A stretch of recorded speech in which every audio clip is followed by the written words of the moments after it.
hustle hard, live your best life. You deserve this. It's okay. You can rest now. Welcome to The Debate. Today we're diving into a really provocative assessment of modern psychology, drawing from the piece, The Cultural Conditioning of Female Dissatisfaction. The source material argues that, well, a lot of modern female unhappiness and this sense of emotional restlessness isn't primarily down to external barriers. Instead, it suggests it stems from cultural conditioning that has sort of detached women from gratitude and stable contentment, trapping them in this cycle of craving, endless stimulation and validation. It's definitely a thesis that makes you look inward, doesn't it? Suggesting the problem isn't really the world or even the partner sometimes, but the psychological framework itself. Precisely. And the central question for our discussion today is really this. Is modern female dissatisfaction primarily a result of this specific cultural conditioning, the kind that promotes boundless expectation, constant comparison, and confusing emotional peace with boredom, making true satisfaction, as the article puts it, mathematically impossible? I intend to defend the article's strong causal link between this cultural programming and, chronic dissatisfaction, focusing on the internal psychological mechanisms the text describes. Okay, and I'll be challenging that direct causality. While the symptoms described, the restlessness, the chronic comparison, the search for what it calls emotional oxygen, while those are certainly observable phenomena, I think we need to explore whether these are maybe expressions of deeper, unaddressed existential factors. Maybe a genuine lack of purpose, rather than just a conditioned failure to appreciate stability or a lack of self-control. Right. Well, let's start with the central conditioning mechanism the text identifies. This idea of replacing the gift of enough with the curse of more. It argues that modern society, in its effort to promote empowerment, has perhaps inadvertently conditioned women with this boundless expectation that they can and really should have everything and be everything all at the same time. And this is immediately compounded by comparison culture. The text argues pretty forcefully that measuring one's stable real life against these curated online illusions of perfection, perfect marriages, perfect appearances, it just destroys inner peace. Gratitude functionally gets replaced by chronic dissatisfaction, leading to those sleepless nights spent wondering what else could I have had. This relentless, upward shifting goalpost, that's really what the author means when describing satisfaction as mathematically impossible. The baseline for contentment is constantly being reset by new, often unrealistic benchmarks. That's a powerful description of the behavioral symptoms. Absolutely. But I guess I would frame the foundational cause, a bit differently. While the cultural conditioning towards chronic comparison and that search for external validation is, undeniable, I just don't quite buy that the primary driver is merely a failure of conditioning to appreciate stability. I mean, the text itself notes that modern culture has prioritized self-importance over service, validation over responsibility. Now, if we accept the article's premise that meaning only comes from responsibility, and that's a big if, but let's run with it, then maybe the chronic restlessness isn't just conditioned sabotage.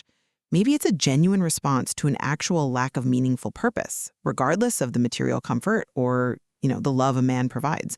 So the focus shifts, for me, from a conditioned preference for drama to maybe an existential vacuum that simple comfort just can't fill.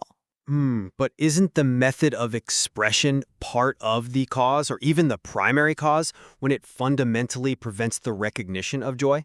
I think the article makes a really powerful case that this specific cultural programming actually rewires the brain's reward system. That constant comparison acts as the psychological lever, right? It prevents the individual from recognizing joy in stability, because happiness has been redefined as existing perpetually just beyond the next milestone.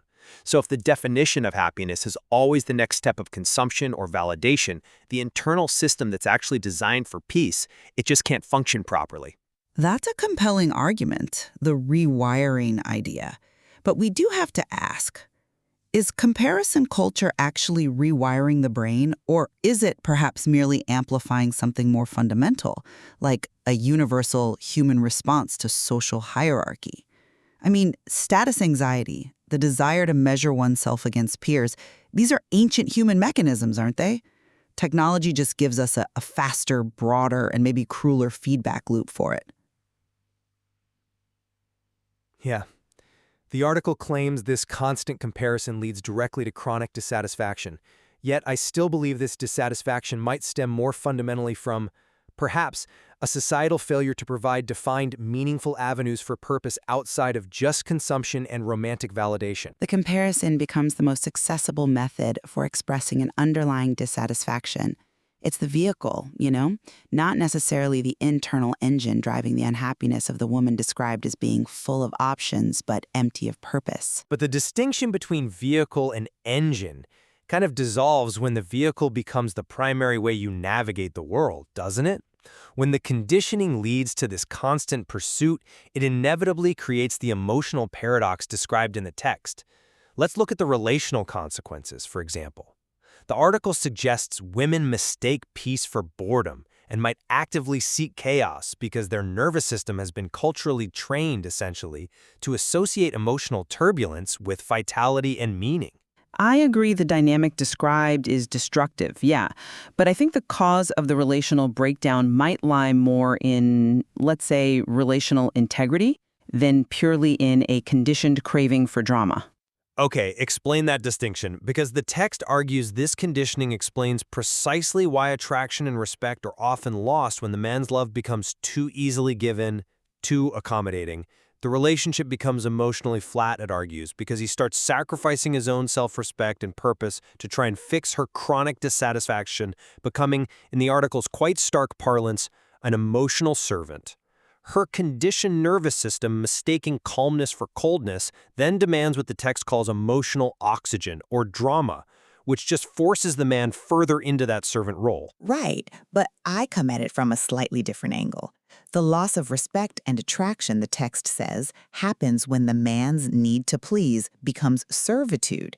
Now, that implies a breakdown in relational equality and, crucially, defined individual identity, which could happen independent of a specific conditioned craving for chaos. Look, if his primary identity shifts entirely to pursuing her happiness, sacrificing his own self-defined purpose in the process, well, the detachment is almost a logical outcome of poor relational dynamics, isn't it? The attraction dies because the structural integrity of the partnership, where both individuals ideally maintain their autonomy and purpose, has collapsed. I'd argue this relational failure, stemming from his loss of self-respect and boundaries, actually precedes, or is at least concurrent with, any culturally conditioned need for drama she might have. His failure to maintain his own frame is key, not solely her conditioned demand for chaos. But that failure to maintain boundaries is arguably prompted by the conditioning. She demands the validation, the oxygen, because of her conditioning, and he responds by supplying the servitude in a, misguided attempt to quell her restless mind. The article's core insight, I think, is that if the woman hadn't been conditioned to mistake emotional turbulence for meaning in the first place, she wouldn't require the man to enter that exhausting state of emotional servitude. The cultural misdirection is the primary domino, the thing that initiates the failure of the relational structure. And this brings us, I think, to the most substantive point, the proposed solution, or at least the root cause identified. The fundamental argument of the source material is that modern culture has mistakenly taught women to seek fulfillment through passive validation and this idea of self-importance, rather than through carrying active responsibility, through creating, through nurturing. The article is pretty unequivocal. The antidote to unhappiness is genuine meaning, and that meaning comes from responsibility. This lack of purpose is framed as an internal psychological war that no man can actually fix, proving the depth of the cultural misdirection that has prioritized self-importance over service. Okay, while I completely agree that responsibility is vital for sustained meaning, and yes, the prioritization of validation is destructive, I do think the article's framework here might be dangerously reductive, especially regarding the definition of purpose for a modern woman. We have to be careful we're not just equating the demand for self-importance, which sounds negative, with what might be a genuine, valid need for autonomy and purpose that extends beyond the perhaps more traditional definitions of service or nurturing. I mean, Modern culture has granted women high levels of education, ambition, career equality, in theory at least. If that same culture then fails to provide meaningful, challenging avenues for women to actually apply that ambition, or worse, tells them that fulfillment only exists in narrowly defined historical roles, even if those roles involve responsibility, well, then the individual is still left feeling empty of purpose, despite seemingly having everything. It's a mismatch. But I think the material is arguing that the modern system has decoupled purpose from creation and active contribution, more broadly than just traditional roles. It's not just about service in the old sense, but about the fundamental psychological satisfaction derived from active contribution versus passive reception. The conditioning teaches implicitly or explicitly that life's greatest fulfillment is found in being adored, being validated, having limitless options. The text challenges this directly, right? It states that true self-esteem actually stems from carrying a necessary burden, from being needed for something real. If modern society removes that burden through convenience, endless options, outsourcing responsibility, it arguably removes the very mechanism for generating meaning. But doesn't that potentially oversimplify the existential vacuum?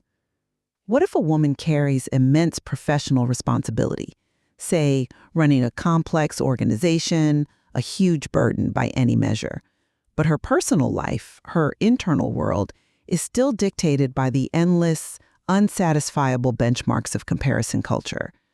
She could still feel restless, couldn't she? The vacuum, then, isn't merely a lack of responsibility per se, but maybe a conceptual crisis where her capacity for ambition and achievement is mismatched with her culturally defined avenues for emotional fulfillment or validation. I'd contend that the restlessness, however chaotic, might be a valid, if messy, attempt to define a modern purpose that goes beyond the reductive choices seemingly offered by the culture. That feels like a distinction without a real psychological difference, though. If the internal state is fundamentally one of chronic dissatisfaction, fueled by this conditioned belief that something better, something more is always just around the corner, it almost doesn't matter how objectively meaningful the external responsibility is. The moment of stillness required to actually appreciate that meaning, to feel that satisfaction, is instantly undermined by the conditioned reflex to seek more stimulation, more validation. The problem feels structural and internal to me. A mind conditioned against gratitude, against stillness. And I still maintain the problem is primarily a conceptual one, a crisis of purpose definition. If the only available, socially lauded definition of fulfillment involves this endless performance and external validation loop, then of course the mind will reject the stillness found in quiet relationships or stable achievements. But the root cause, I think, is the failure of the culture to adequately define modern purpose conceptually, especially for women navigating these new freedoms and expectations. It's an intellectual failing of the culture, perhaps, leading to the existential crisis, which then expresses itself through the chaos-craving conditioning the article so vividly describes. Well, the evidence presented in the article strongly suggests that these modern cultural narratives promoting boundless aspiration, validating external performance above all else, have created an existential disconnection almost by design. By prioritizing that endless pursuit over gratitude and by confusing emotional turbulence with life's meaning, this conditioning prevents women, the article argues, from achieving the internal stillness necessary for lasting peace and stability, particularly within relationships. The cause is presented as internal and structural, stemming from that learned prioritization of more over enough. We certainly agree that the symptoms, the restlessness, the profound dissatisfaction, are very real. And yes, massively exacerbated by the constant benchmarking of comparison culture. However, I do maintain that while cultural conditioning clearly influences how this dissatisfaction is expressed, perhaps as demanding emotional oxygen or requiring constant external performance, the article might overstate its role as the singular root cause. The problem is more likely, in my view, a complex interaction between that conditioning, yes, but also fundamental relational dynamics where self-respect gets lost in servitude, and perhaps a larger, still unaddressed crisis of meaning for the empowered individual who finds herself paradoxically empty of purpose. Regardless of where we place the primary emphasis, the material offers a necessary, if admittedly sharp, examination of how modernity, technology, and these evolving cultural narratives impact our capacity for emotional stillness and gratitude. It really forces us to examine that fine line between the pursuit of happiness and, potentially, its self-destruction. There's clearly much more to explore here, particularly in the intersection of meaning, responsibility, and modern life.